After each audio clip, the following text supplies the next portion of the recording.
hello to you and you and you. This is Kimspirational from Kimspirational.com.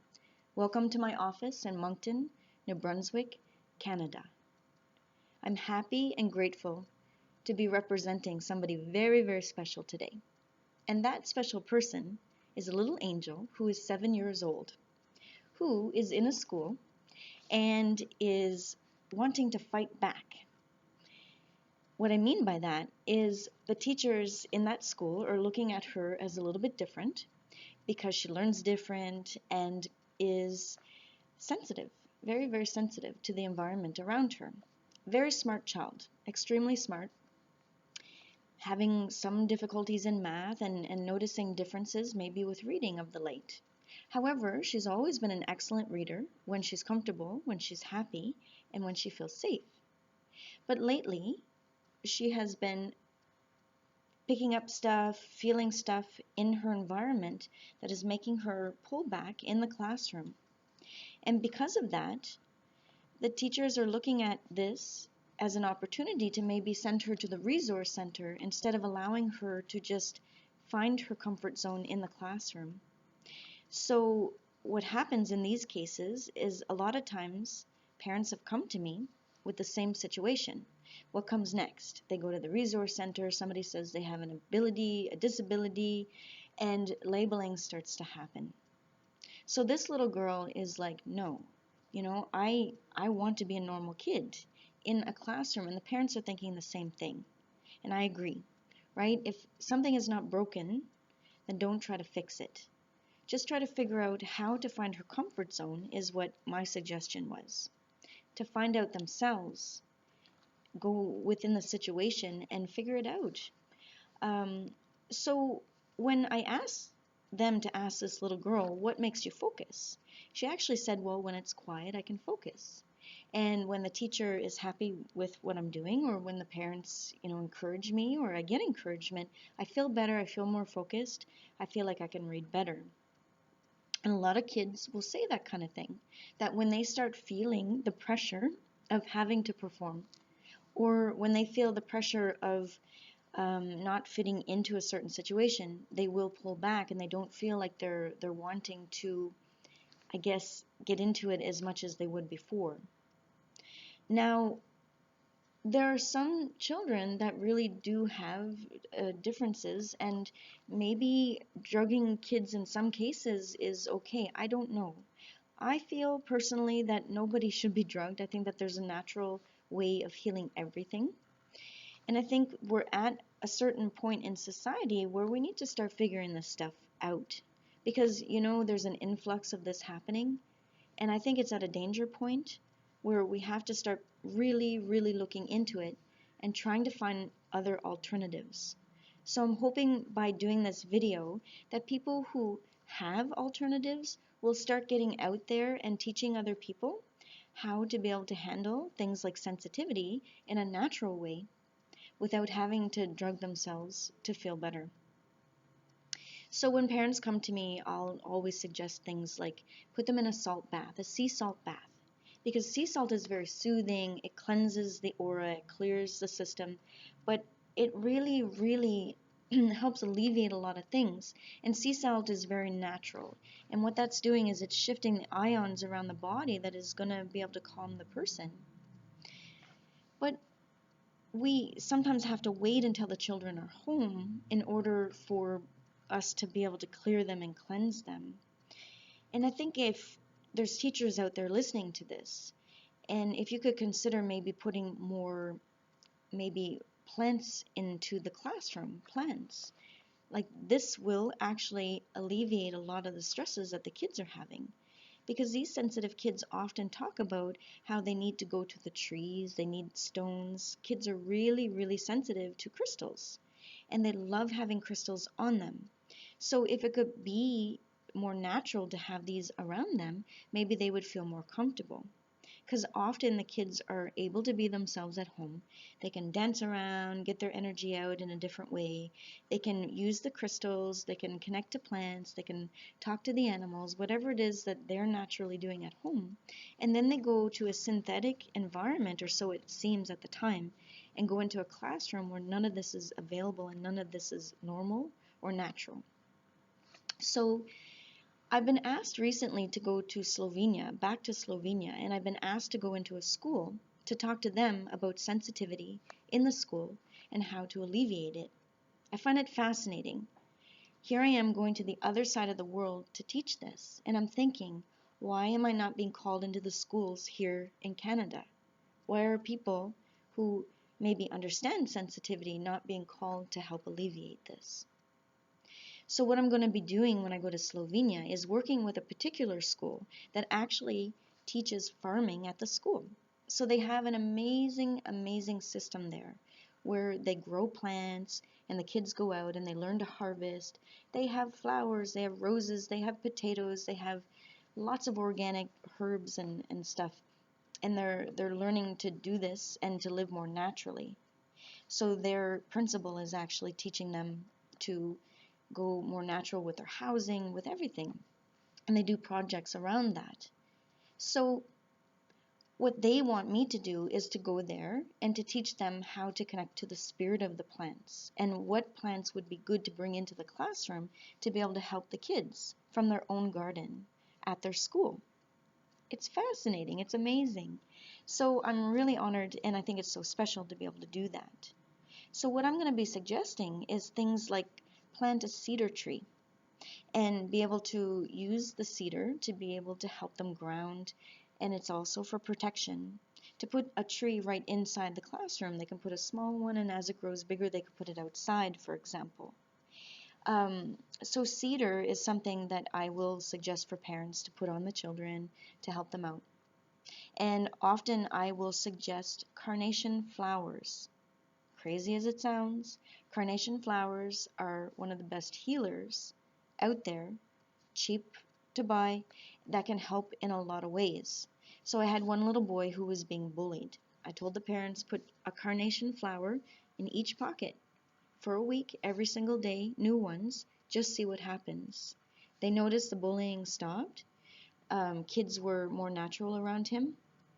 Carnations actually will draw loyalty to you, and it will also push away anything that is not serving you, right? Because what is not loyal to you can't come to you.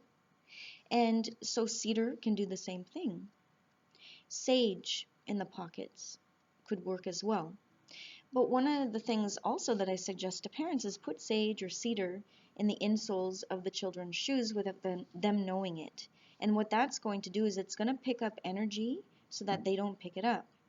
So the little girl that we're talking about today, the 7-year-old, I believe that she is really picking up other people's thoughts. She's actually told her mom and dad that she can hear everybody's thoughts in the classroom, and that's the problem of her focus, one of the problems.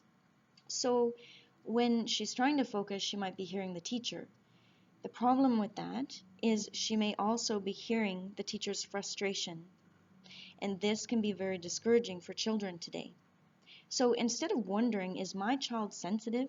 Just assume every new child that's coming in, say in the last 10 years, 20 years, they are more sensitive. They are. So I remember being a sensitive child, and I remember hearing the thoughts of my teachers, and they weren't very good. And sometimes it was difficult for me because I had days where I really could not concentrate. I wasn't good at math. I had a hard time reading sometimes. I can read well, but still today, when I pick up a book, what's happening to me is my sensitivity is all over the place. Also, being psychic, what happens is I'll be at the top of the page, but I'm actually starting to read the bottom of the page. So when I read out loud, I will often do because what's happening is I'm actually starting to psychically see the bottom of the page before I even read the sentence that I'm reading at the top of the page. So I have to put my finger at the bottom corner, right corner of one page of the page, and I put my thumb at the top of the page, maybe at the line that I'm at. Or I might hold the paper this way, so I kind of have an idea of where I am. Teachers often will stop children from doing this when they're reading, so kids are putting their finger there to focus. But for sensitive children, sometimes pulling their finger away is difficult, because for a sensitive being, our way of maybe learning may not be visual. We might have to touch something and feel something in order to see it. So this is very important. One of the things I notice with sensitive children is they'll pick up a book, they'll go to the back of the book, and then they go to the front of the book and they start reading the book. It's like they go to the back to feel it, to feel the whole book, to understand the ending, and then they go to begin it. So this is important to watch for. For me, when I'm looking at words, often a whole sentence will flip on me. So I'm not considered dyslexic, but I see backwards. Even when I'm driving, I have to be very careful to make sure that I have a certain focus, because if I don't, then the street will actually flip on me. Again, it's not dyslexia, but it's kind of like a symptom of being sensitive. So it depends on the situation. If I get flustered at all, things will reverse on me. That helps me when I'm working with the spirit world, because in the spirit world, everything is backwards. It's like looking through the looking glass with Alice in Wonderland, right? That world is normal to me. And so where these kids are sensitive, they may be sensing spirit, they might be sensing things around them, and then they try to focus back into what is called the real world, and it's not real for them. So sometimes it takes a moment for their focus to come back. So by it being quiet and there being patience around them, they can adjust, and then when they're ready, things will start looking the same again. Ask the children around you, is this happening to you? You'd be surprised how many of them would say, yeah, that's my normal world. So here they are trying to fit in a society that doesn't understand that. And that's okay, we're going to start understanding that more and more. And I'm realizing lately that I've been kind of keeping this stuff to myself because you don't want anybody to think you're crazy, but at the same time, these kids are crying out for help. This little girl told her mother to come see me. She asked her to come see me. Other children are asking their parents, will you go see Kim? And these are some of the things that we're talking about. So a lot of kids that are familiar with smudging, which is sage, and then you clear your body with it, you clear and cleanse your aura. Kids that are familiar with it are asking to be smudged. So if your kid is asking for this, do it. Give them what's natural. What we need to understand is who these kids are. These are either old ancestors that came from a different time where things were more natural. They stayed in spirit a lot longer than some of us. And then what they did was they decided to come back to earth. And this is a time that they're coming, but they're coming for an awakening.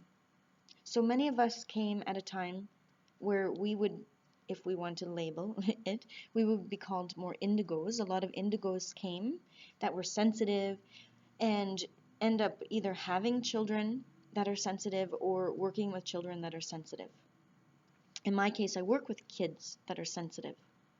And so I came sort of as a forerunner or somebody that came early, I guess, to be able to scout it out and figure it out so that these kids would have a little bit of an easier time. But the kids that are being born today are going to be even more sensitive than that. So we have to wake up. We're in a society that has to wake up. So please, please, if you know ways of alleviating sensitivity, if you know what works with children, and you're somebody out there like me that senses the world in a different way than what the world has taught us to sense or how they taught us to sense it, then get out there and start posting stuff on Facebook, whatever. Put your own videos out, write articles. Send the information to me if you're too shy to tell people. Help me help other people. For me, being in an environment where I know that I'm loved, being in an environment where I know that I'm safe is very helpful. My favorite teacher in the world was Mrs. Gill, and it was my grade 5 teacher. And for anybody who knows Mrs. Gill or knew her, she was probably the crankiest woman on earth. And I think back to how she handled things, and really how all the teachers handled things in the school that I was in. Because back in the day, we used to get beat. If we didn't listen in class, we used to get beat. So I think that the teachers today they don't have a way of getting their energy out. Mrs. Gill just took the ruler stick and beat the heck out of us, except for me, interestingly enough. She was very soft with me. She saw something in me that the other teachers didn't see in me. Now, Mrs. Gill ruled very, very harshly. She made sure that we listened. But after we would start listening, she would get soft and she would help and she would guide. But I remember her asking me to stay in class on a lunch hour. And what she did was she started teaching me to knit. And she was watching me, and I would put the first row on, the second row on. I maybe got to the third, and then I had a very difficult time being able to keep it in a row, first of all, but also I was trying to go to the next row, and what would happen is I would go to the other side. So because I was seeing backwards, I would constantly flip it in my mind, and I thought it was perfect. I thought this was a beautiful scarf that I was creating, and the scarf went this way and it went that way, and she would unravel it and she would make me start again. Row 1, row 2, row 3. I would get to 5. At the end of it, she was like, just do what you want, so it went zigzaggy. But I remember her just watching and watching, and one day she just said, why don't you just go out to play? Just go. She just had it with me. There was just no getting me to do this straight. But what she did was she started saying, you know, Kim, you're very good at spelling. You're the best speller here at the time, and you know, you're very good at this, and you're a good writer. You are a very good writer. So she didn't tell me what I did wrong. She didn't tell me over and over and over. She just helped me do it again, and she helped me try it again, as if she was trying to figure me out. But then it was like she caught on to what I was good at, and she only focused on that. I wasn't understanding math concepts. I failed math throughout my whole life. I don't even know how I got into university because my math was so low in high school. However, with English, with writing, it was always easy for me. So I think back, and when I write today and when I speak today, I remember her saying, you're good with words. Now, I was a pretty silent child. I didn't talk. I didn't say anything sometimes. I would go months at a time without speaking. Teachers would get so frustrated with me because they would do everything and anything to make me look at them, and I would never look at them. But I didn't have to talk.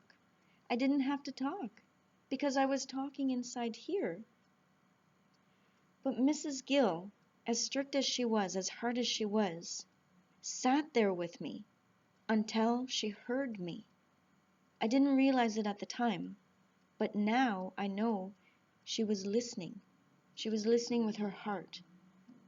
And she wanted to get me to a certain level.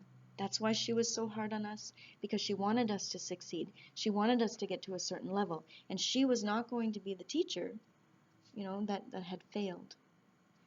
She didn't fail me. She took the time to figure me out. And I thank her each and every day. She's in spirit now, for working through me to be able to teach and to guide others. My hope and my dream is that we will be a society that starts listening from the heart to everybody, but especially the children that are here today. Listen from your heart. Figure out what they need. Ask the children what they need to concentrate. For those that are already on the drugs that are given to the children, the ones that have chosen, it's okay. It's okay. But also start allowing the natural things to come naturally to them, and then you can make your decisions as a team together and see how they're doing. For those that are out there asking questions like, should I, and what will happen? What often the parents tell me is that they regret putting them on the drugs before trying something natural. So I would suggest to try natural things and see what happens. Lavender helps soothe. If you even lepidolite is one of the stones that I often suggest to people because it has like a natural lithium in it, and you can use it and it stops anxieties. It stops a whole bunch of things. Lepidolite.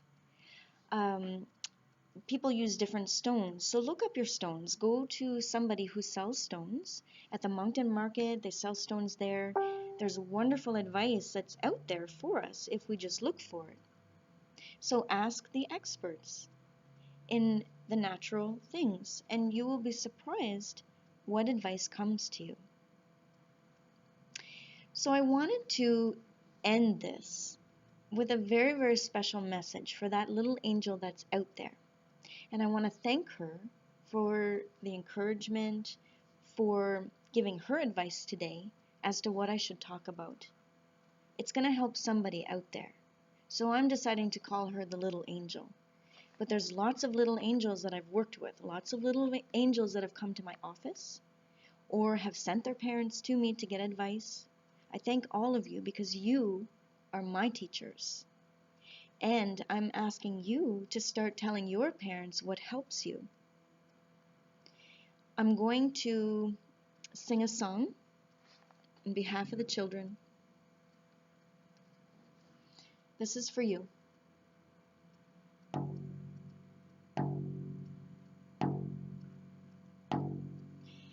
Twinkle, twinkle, little star, how I wonder what you are.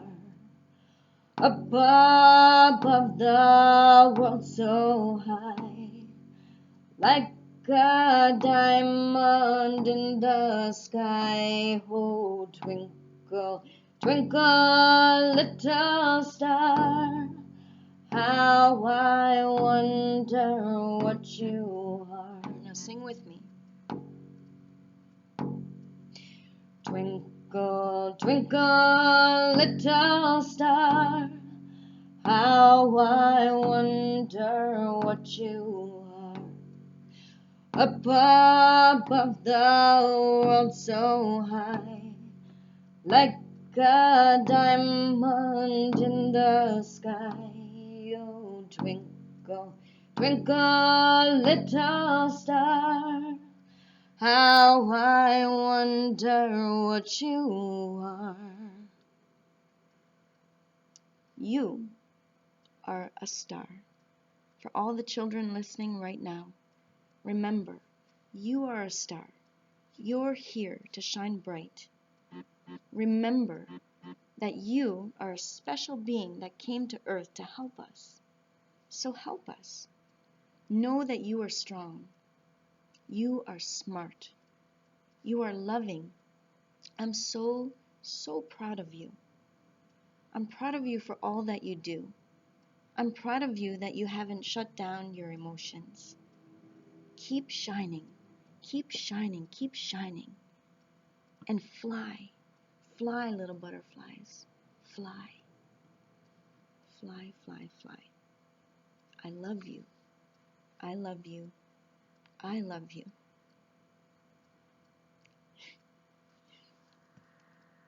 I'm gonna make myself cry. And for those that are still listening, the adults out there, be the adult that you needed when you were a child. Love and light, everybody.